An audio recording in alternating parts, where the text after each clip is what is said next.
On December 9, 2001, Kathleen Peterson, devoted wife and loving mother, was found dead under suspicious circumstances. Authorities discovered Kathleen's bloody body laying at the foot of the back staircase of the Peterson home.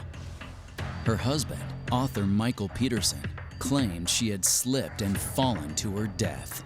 Within 2 years of this incident, Michael would be convicted of her murder and sentenced to life in prison. Because a key witness was discredited, Michael's conviction was overturned, and he now walks free. Over 15 years later, the death of Kathleen Peterson still raises questions. Was Michael's frantic 911 call an act? What about the so-called owl theory? What story did the blood evidence tell? What really happened on the staircase?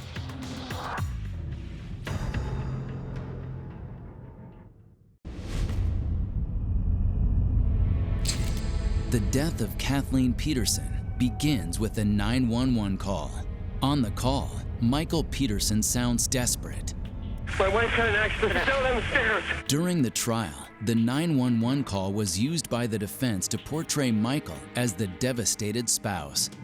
But the call has its skeptics. Among them is Italian criminologist Ursula Franco. Franco has studied the Peterson 911 calls using statement analysis, a forensic science that dissects people's words to find deceptive patterns. With statement analysis, we don't analyze the tone. Words are enough. They tell you the truth. 911, where's your emergency? Please. Just the first answer is a red flag. Peterson started with a who and no word showed us that he was on guard. Please. Why should he need to think about his address? What's wrong? My wife had an accident. She's still breathing. My wife had an accident. Michael Peterson was already setting a scenario. She's still breathing. What mean still? Still breathing is unexpected and means that he was expecting her to stop breathing. What kind of accident? Still downstairs. She's still breathing, please. Usually you don't say what happened. You say that your wife is injured. There is blood everywhere. We have again the still breathing. He said this twice. So means that this is sensitive to him. He wants the operator to remember that she was still breathing. Is she conscious? What? Is she conscious? No, she's not conscious. Okay. How many stairs did you fall down? Huh? How many stairs? According to Franco, this answering a question with a question serves a purpose. He tried to buy time with another question. It's not on the scene. It's far from her. How many stairs? Calm down, sir. Calm down. No, 15, 20, I don't know. Peterson wasn't close to Kathleen when he called 911. People who ask for help stay very close to the victim, to be able to follow the suggestion the operator may give them. The first 911 call tapers off into Michael making unintelligible noises and then hanging up. Then, 6 minutes later, Michael calls again. 911, where's your emergency? Where are they? Let me see that breathing. Please, would you hurry up? In the second phone call, he said she's not breathing. She had to show the operator that between the first and the second phone call, she was still alive. Peterson was a novelist. He knew stories had to have a beginning, My wife had an accident. Still downstairs.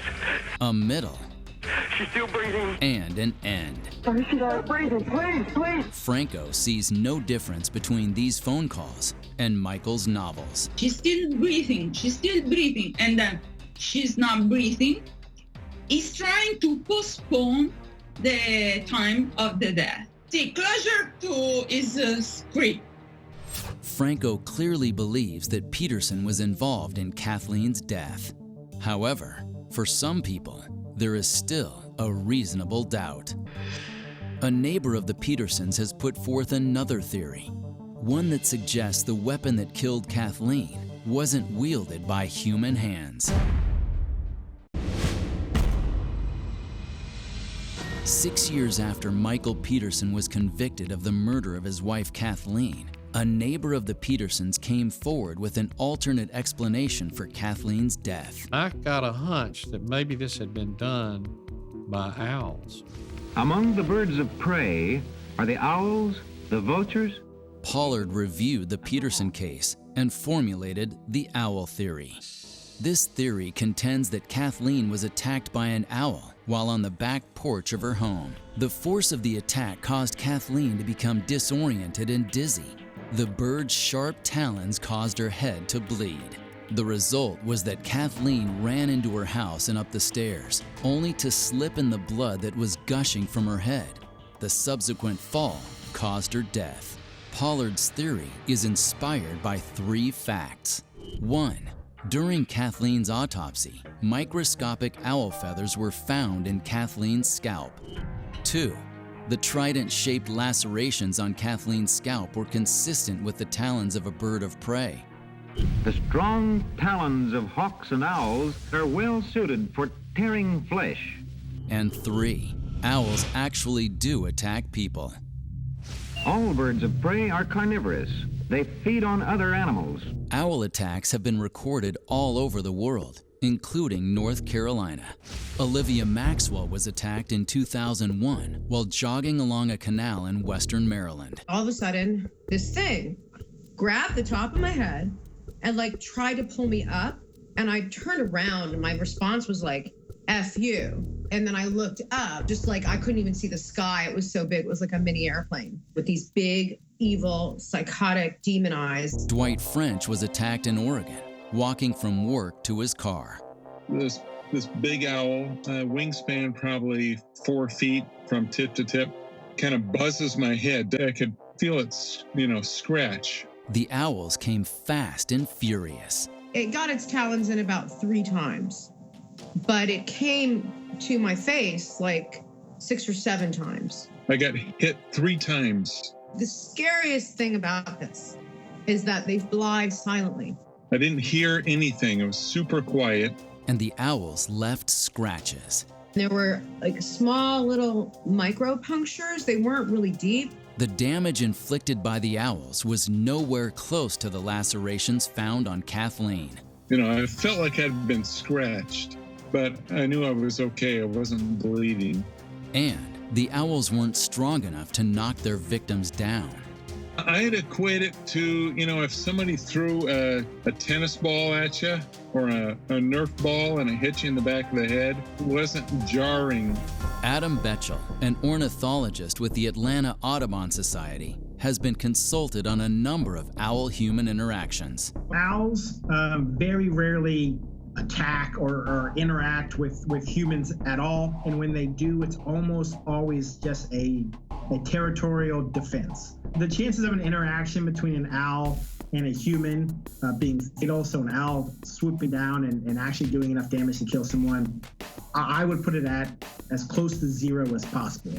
When Michael Peterson was up for retrial, his defense team briefly looked at Larry Pollard's owl theory. We could not find anything, and I'm talking about a global search. We could not find anything where an owl was responsible for the death of another person. There was a microfeather that was found with the body. If they had down pillows in the house, it may well be that the microfiber came from there. And so I would not hang my entire defense on the owl.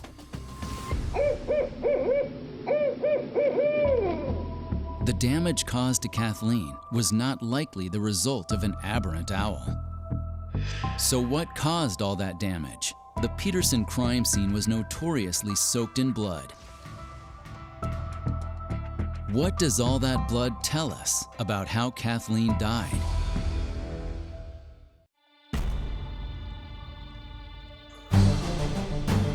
So much blood? There was a whole lot of blood. Blood everywhere. The blood evidence was the key to the Peterson case.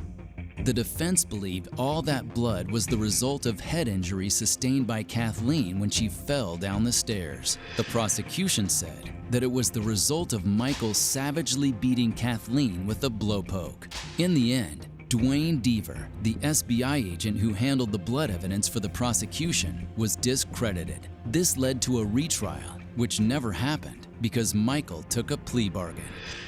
So what story did the blood tell? First, it's important to know a few of the basics of forensic blood analysis.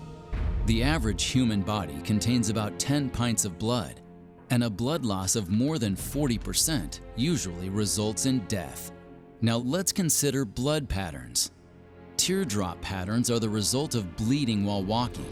These were found around the staircase and also outside on the porch, suggesting that Kathleen was outside at some point during her injury. Spatter patterns indicate the type of weapon, the velocity of the weapon, and the location of the attack. There are spatter and spray blood patterns all over the staircase and the walls around it. There's also blood cast-off. Cast-off is the result of blood being flung from an object as it's used in an attack. Significantly, there was no cast-off on the ceiling above the staircase. When blood is pooled, it usually indicates the victim was killed by blunt force trauma and died slowly. Kathleen was found in a pool of her blood. The crescent-shaped lacerations on Kathleen's scalp indicate a blunt object. To the prosecution, these were caused by the blowpoke. To the defense, they were caused by Kathleen's head hitting the edges of the steps as she fell. Again, Italian criminologist Ursula Franco has her own theory, one that the prosecution did not enter into the case. Through the autopsy report that I found online, I kept reenacting this homicide to understand, and a friend of mine was playing the victim till I understood how Peterson killed his wife. Franco believes that Michael didn't use a weapon to kill Kathleen. He didn't use the blowpoke at all. He used his bare hands to kill her. Franco believes that the lack of cast-off on the ceiling is one of the main keys to her theory. My reconstruction explained the low and medium velocity blood patterns on the scene, and then the absence of a cast-off on the ceiling.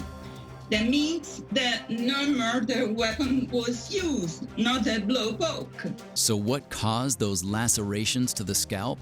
Here at least, Franco agrees with the defense. He grabbed her by the ears and slammed her head against the wooden stairs till she died. There's one other piece of blood evidence that needs an explanation. Why did Michael have blood all over the inside of his shorts? He slammed her head against the wooden stairs first time, and he thought maybe she was dead.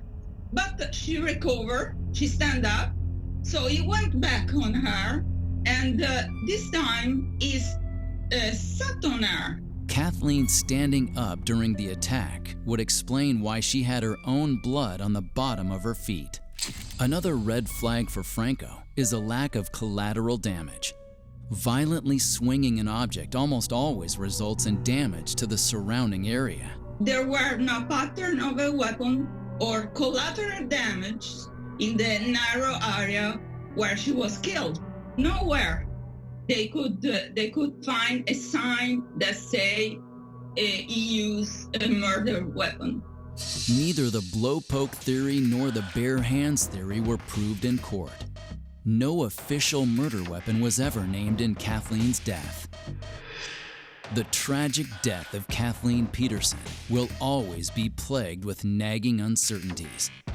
It's doubtful that anyone will ever know the full truth of what happened that night on the staircase.